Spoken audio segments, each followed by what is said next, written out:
Good morning class. तो आज हम लेसन 4 को कंटिन्यू करेंगे। लास्ट वीडियो में आपने वैलेंसी समझ ली थी।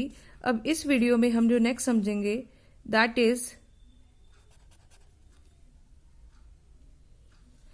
Is atomic number. इस वीडियो में हमें क्या समझना है? एटॉमिक नंबर समझना है। एटॉमिक नंबर जो होता है दैट इज जेड।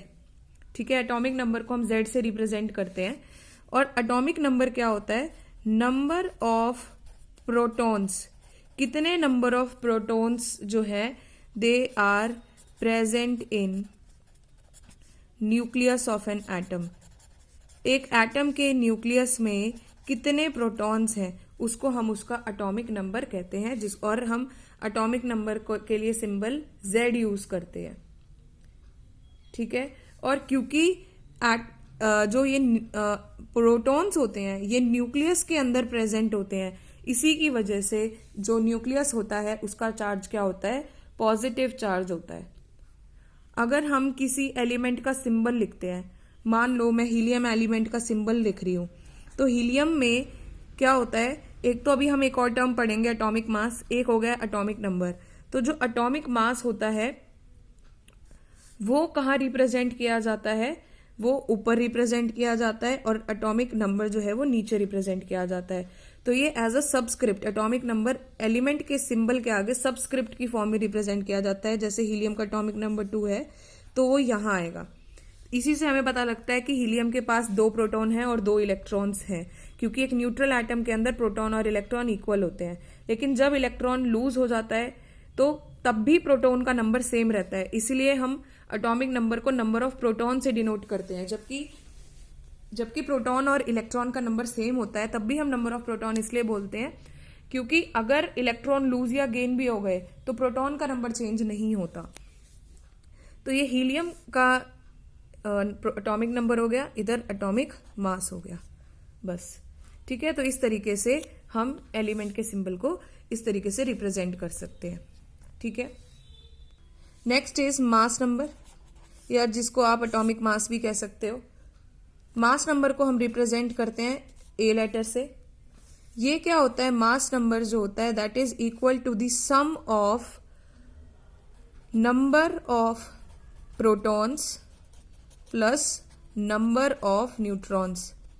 किसी भी एटम के अंदर कितने प्रोटॉन्स और न्यूट्रॉन्स प्रेजेंट हैं उनका सम होता है। मतलब एक तरीके से ये न्यूक्लियॉन्स का सम होता है। ठीक है, तो अब ए, यहां से ए इसे रिप्रेजेंट करते हैं। अब नंबर ऑफ प्रोटॉन्स को हम एटॉमिक नंबर भी बोल सकते हैं, तो यहाँ पे हम जेड लिख सकते हैं, प्लस न्यूट्रॉन्स का नंबर। तो atomic number plus number of neutron से एटॉमिक मास हम निकाल सकते हैं, मींस मास नंबर हम निकाल सकते हैं। तो किसी भी एलिमेंट का जैसे सिंबल हमें रिप्रेजेंट करना हो, मान लो ये कोई भी एक एलिमेंट एक्स एलिमेंट है, तो यहां उसका एटॉमिक मास आता है जो ए से रिप्रेजेंट होता है, नीचे उसका एटॉमिक नंबर आता है जिसको हम जेड से रिप्रेजेंट करते हैं। ठीक है, जैसे अगर मैंने ये एक सिंबल दिया आपको, नाइट्रोजन का ये सिंबल है, ये ऐसे मैंने आपको दे दिया और मैंने आपसे पूछा इसमें से आप इस को देख के आप ये बताओ इसमें नंबर ऑफ प्रोटॉन कितने हैं और नंबर ऑफ न्यूट्रॉन कितने हैं। तो नंबर ऑफ प्रोटॉन आपको कैसे पता लग जाएंगे? 7 उसका एटॉमिक नंबर है, और 14 क्या है? मास नंबर है। तो मास नंबर क्या होता है? Number of proton plus number of neutron. तो आप मास नंबर में से नंबर ऑफ प्रोटॉन माइनस कर दोगे, आपके पास नंबर ऑफ जो न्यूट्रॉन है वो कितने आ जाएंगे? 7 आ जाएंगे। तो इस तरीके से हम एलिमेंट्स के सिंबल को रिप्रेजेंट करते हैं उसके एटॉमिक मास और एटॉमिक नंबर के साथ। नेक्स्ट है आइसोटोप्स। आइसोटोप्स क्या होते हैं? आइसोटोप्स जो होते हैं they are the atoms of same element के ही एटम्स हैं, but having same atomic number. इनका एटॉमिक नंबर सेम होगा बट डिफरेंट मास नंबर, लेकिन इसका जो मास नंबर होगा वो अलग अलग होगा।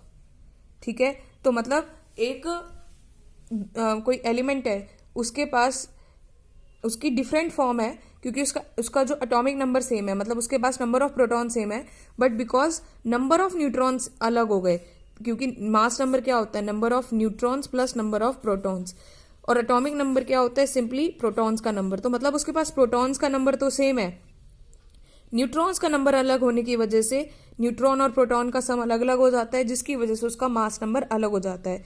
लेकिन जो उनकी इलेक्ट्रॉनिक कॉन्फ़िगरेशन होती है, मीन्स उसके अंदर कितने प्रोटॉन्स और इलेक्ट्रॉन्स प्रेजेंट हैं और कैसे इलेक्ट्रॉन्स अरेंज हैं, वो सेम रहते हैं। और इसी की वजह से आइसोटोप्स की जो केमिकल प्रॉपर्टीज होती है वो सेम होती है, क्योंकि इनका एटॉमिक नंबर सेम होता है तो इनकी इलेक्ट्रॉन्स की अरेंजमेंट इनसाइड द एटम भी सेम होती है। तो इसीलिए आइसोटोप्स की जो केमिकल प्रॉपर्टीज होती है वो सेम होती है। जैसे आइसोटोप्स, 3 आइसोटोप्स हैं हाइड्रोजन के। सबसे पहला है प्रोटियम। प्रोटियम को हम रिप्रेजेंट करते हैं H11। प्रोटियम ही वो हाइड्रोजन वाला फॉर्म है जिसके पास कोई भी न्यूट्रॉन नहीं होता, एक ही प्रोटॉन है और एक यही प्रोटॉन से इसका ये एटॉमिक मास है। फिर ड्यूटेरियम है। ड्यूटेरियम के पास क्या होता है, एक उसके पास प्रोटॉन है ही, यही उसका एटॉमिक नंबर है, और एक न्यूट्रॉन होता है, तो 1 प्रोटॉन प्लस 1 न्यूट्रॉन, तो उसका एटॉमिक मास 2 हो जाता है। थर्ड वाला जो है दैट इज ट्राइटियम। ट्राइटियम जो होता है इसमें हाइड्रोजन का एटॉमिक नंबर तो 1 ही रहेगा, लेकिन यहाँ पे न्यूट्रॉन 2 हो जाते हैं, तो 1 proton plus 2 neutron 3 atomic mass, तो 3 एटॉमिक मास होता है ट्राइटियम का। तो ये 3 डिफरेंट आइसोटोप्स हैं हाइड्रोजन के। ऐसे ही आप कार्बन के भी देख सकते हो। कार्बन में एक हमें कार्बन जो है, कार्बन का एटॉमिक नंबर जो होता है वो 6 होता है, ठीक है, और कार्बन एक हमें 12 की फॉर्म में मिलता है, एक 14 की फॉर्म में मिलता है। तो these are the 2 isotopes of carbon. अब आइसोटोप्स के डेली लाइफ में कुछ यूजेस होते हैं, एप्लीकेशंस होती हैं जो कि हम यूज करते हैं आइसोटोप्स को। जैसे कि पहला आइसोटोप है, पहला है यूरेनियम 235। यूरेनियम 235 का जो आइसोटोप है इसको इलेक्ट्रिसिटी की प्रोडक्शन के लिए यूज किया जाता है, क्योंकि ये बहुत ज्यादा high amount of energy release करता है। उसके अलावा एक कोबाल्ट 60 का आइसोटोप है जो कि कैंसर के ट्रीटमेंट में यूज किया जाता है। फिर एक I131 आयोडीन 131 का एक आइसोटोप है जिसको गॉइटर के ट्रीटमेंट के लिए यूज किया जाता है। और एक कार्बन 14 आइसोटोप जो है इसको यूज किया जाता है जो पुरानी ऑर्गेनिज्म का कोई पार्ट मिल जाए, मान लो कुछ वुड मिल जाए या कोई बोन मिल जाए, तो उनकी एज निकालने के लिए कि वो कितना पुराना है वो पर्टिकुलर जो हमें स्पेसिमेन मिला है उसकी एज निकालने के लिए इसको यूज किया जाता है। So these are the applications of isotopes. Now one last topic is isobars. Yes class, so this is the last topic, it is isobars. Isobars क्या होते हैं? आइसोबार्स जो होते हैं, एक तो ये एटम्स ऑफ डिफरेंट एलिमेंट्स होते हैं। आइसोबार्स जो होते हैं they are the atoms of different elements, ठीक है, जिनका मास नंबर सेम होता है बट एटॉमिक नंबर डिफरेंट। और क्योंकि इनका एटॉमिक नंबर डिफरेंट होता है इसी वजह से इनकी केमिकल प्रॉपर्टीज भी डिफरेंट हो जाती हैं। अब एक्चुअली में जो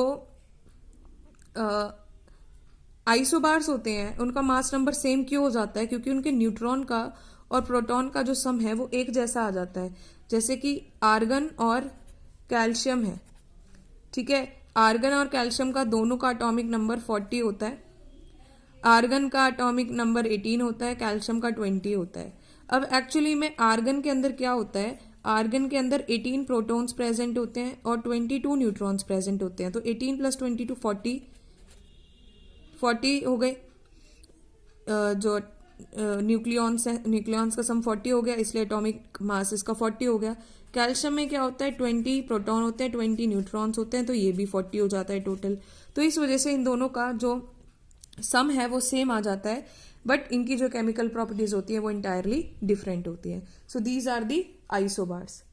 अब हम थोड़ा सा ये देखते हैं कि किस तरीके से जो इलेक्ट्रॉन्स होते हैं वो अरेंज होते हैं डिफरेंट शेल्स के अंदर. Yes class.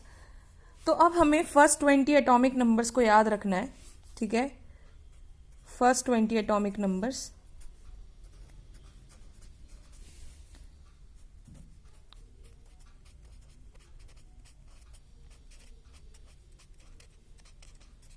फर्स्ट इसमें से क्या होता है? Hydrogen. Second is helium, then lithium, then beryllium, then boron, carbon. This fifth number पे boron, then carbon, nitrogen, oxygen, fluorine, neon. ये सारे मैं क्या बना रही हूँ? सिंबल बना रही हूँ. Then sodium, magnesium, aluminium, then silicon, then phosphorus, then sulfur, chlorine, argon, potassium and calcium. तो ये फर्स्ट 20 एटॉमिक नंबर है. एटॉमिक नंबर का मतलब क्या है कि यही इसके नंबर ऑफ प्रोटॉन्स भी हैं. और एक न्यूट्रल एटम में जितने नंबर ऑफ प्रोटॉन्स होते हैं उतने ही नंबर ऑफ न्यूट्रॉन्स भी होते हैं. ठीक है, सॉरी, उतने ही नंबर ऑफ इलेक्ट्रॉन्स भी होते हैं, क्योंकि एक न्यूट्रल एटम के अंदर प्रोटॉन्स और इलेक्ट्रॉन्स का जो सम होता है वो इक्वल होता है. और इसी की वजह से क्या होता है, जो एटम होता है वो इलेक्ट्रिकली न्यूट्रल होता है. तो अब हम इलेक्ट्रॉनिक कॉन्फ़िगरेशन लिखना सीखेंगे. अब आपको प्रोटॉन से याद रहेगा, इस सीक्वेंस को आपको याद रखना पड़ेगा. तो आप उसकी हेल्प से नंबर ऑफ प्रोटॉन्स समझ में आ जाएगा. एटॉमिक नंबर पता है तो नंबर ऑफ प्रोटॉन आपको पता लग जाएंगे, और जितने नंबर ऑफ प्रोटॉन है उतने ही नंबर ऑफ इलेक्ट्रॉन्स भी हैं. ठीक है, तो मान लो हाइड्रोजन है. हाइड्रोजन का एटॉमिक नंबर 1 है. तो हाइड्रोजन की इलेक्ट्रॉनिक कॉन्फ़िगरेशन क्या होगी? ओनली 1. इसका 1 इलेक्ट्रॉन जो है वो किस में होगा? के शेल में. हीलियम की इलेक्ट्रॉनिक कॉन्फ़िगरेशन क्या होगी? 2, क्योंकि जो हीलियम है वो 2 इलेक्ट्रॉन्स को अकोमोडेट कर सकता है के शेल के अंदर. अब लिथियम है. लिथियम का 1 इलेक्ट्रॉन जाएगा, 2 इलेक्ट्रॉन्स जाएंगे के शेल में. के शेल में 2 से ज्यादा तो जा नहीं सकते. अब 1 इलेक्ट्रॉन जो नेक्स्ट है वो एल शेल में शिफ्ट हो जाएगा. ऐसे ही बेरिलियम का 2 इलेक्ट्रॉन्स के में, 2 इलेक्ट्रॉन्स एल में. इस तरीके से आप करते रहोगे. मान लो हम ऑक्सीजन का लिखें तो ऑक्सीजन का एटॉमिक नंबर 8 है, तो 2 इलेक्ट्रॉन्स ये के शेल में डाल देगा, और अगले जो बचे हुए 6 इलेक्ट्रॉन्स हैं वो कहाँ चले जाएंगे? एल शेल में. ऐसे ही फ्लोरीन का 2,7, नियॉन का 2,8. अब आप सोडियम में देखो, सोडियम में 11 इलेक्ट्रॉन्स हैं. 2 इलेक्ट्रॉन्स के शेल में चले गए तो 9 बचे. 9 में से 8 जो है वो एल शेल में, 8 इलेक्ट्रॉन्स एल शेल में. अब जो बचा हुआ 1 इलेक्ट्रॉन है उसको हम कहाँ डाल सकते हैं? एम शेल में. तो इस तरीके से हम इलेक्ट्रॉनिक कॉन्फ़िगरेशन जो है वो लिख सकते हैं. इलेक्ट्रॉनिक कॉन्फ़िगरेशन का मतलब क्या होता है कि किस तरीके से जो इलेक्ट्रॉन्स हैं वो अरेंज होते हैं एक एटम के एक एटम के अंदर. एंड इसकी हेल्प से हम वैलेंसी भी बता सकते हैं. जैसे इसके आउटर मोस्ट शेल में 1 इलेक्ट्रॉन है, तो इसके लिए आसान क्या होगा? ये 1 इलेक्ट्रॉन को लूज करे. या फ्लोरीन है, इसके आउटर मोस्ट शेल में 7 इलेक्ट्रॉन्स है, तो इसके लिए आसान क्या है? ये 2 इलेक्ट्रॉन्स को गेन करे. बेसिकली आप ये बात याद रखो, जिनके आउटर मोस्ट शेल में 1, 2 या 3 इलेक्ट्रॉन्स आते हैं वही उनके वैलेंस इलेक्ट्रॉन्स भी होते हैं, और उतने ही इलेक्ट्रॉन्स वो लूज भी करते हैं. और जिनके आउटर मोस्ट शेल में 5, 6 या 7 इलेक्ट्रॉन्स आते हैं, अब जिनके आउटर मोस्ट शेल में 4 इलेक्ट्रॉन होंगे तो 8 - 4, 4 ही इलेक्ट्रॉन बचेंगे, तो ये शेयरिंग करते हैं इलेक्ट्रॉन्स की. फिर जो 5, 6, 7 वाले हैं इनको 8 में से माइनस कर दो. ये 5 वाला 3 इलेक्ट्रॉन्स गेन करेगा, 6 वाला 2 इलेक्ट्रॉन्स गेन करेगा, 7 वाला 1 इलेक्ट्रॉन गेन करेगा. और जिसके आउटर मोस्ट शेल में 8 ही इलेक्ट्रॉन है वो 0, उसके पास वो कोई भी इलेक्ट्रॉन गेन नहीं करेगा. और हीलियम भी कोई भी इलेक्ट्रॉन गेन नहीं करता, क्योंकि उसके पास खाली के शेल ही है, और वो और के शेल उसका कंप्लीटली फिल्ड है, तो ना ही उसको इलेक्ट्रॉन गेन करने की जरूरत, ना ही लूज करने की जरूरत. अब इनकी हेल्प से हम जो है एटॉमिक स्ट्रक्चर बनाएंगे कि किस तरीके से हम एटॉमिक स्ट्रक्चर को बना सकते हैं. सो क्लास, हमारे पास किसी भी एटम का एटॉमिक स्ट्रक्चर बनाने के लिए आ सकता है. मान लो हमारे पास बोरोन का आ गया. ठीक है, बोरोन का जो एटॉमिक नंबर होता है वो क्या होता है? 5 होता है. तो अब अगर मैं इसके इलेक्ट्रॉनिक कॉन्फ़िगरेशन लिखूं तो क्या आएगी? 2 इलेक्ट्रॉन्स के शेल में चले गए, कॉमा लगाएंगे. 3 इलेक्ट्रॉन्स बचे वो एल शेल में, के शेल, एल शेल. तो इसका एटॉमिक स्ट्रक्चर हम कैसे बनाएंगे, हमें पता है कि सेंटर में न्यूक्लियस होता है एटम के। तो अब इसके पास कितने शेल्स हैं, 2 शेल्स हैं, तो first shell and second shell. First shell में हमें कितने इलेक्ट्रॉन्स बनाने हैं, 2 इलेक्ट्रॉन्स। नेक्स्ट शेल में हमें 3 इलेक्ट्रॉन्स बनाने हैं। तो ये हमारे पास बोरोन का एटॉमिक स्ट्रक्चर बन गया। इसी तरीके से जैसे हमने बोरोन का बनाया है, मान लो हमारे पास सोडियम होता, सोडियम का एटॉमिक नंबर कितना है अब, 11। सोडियम का एटॉमिक नंबर 11 होता है। अब इसकी इलेक्ट्रॉनिक कॉन्फ़िगरेशन लिखेंगे तो क्या आएगी, 2 के शेल में, 8 एल शेल में, 1 एम शेल में। तो यहाँ पे क्या करना है, हमें फिर से न्यूक्लियस बनाना है।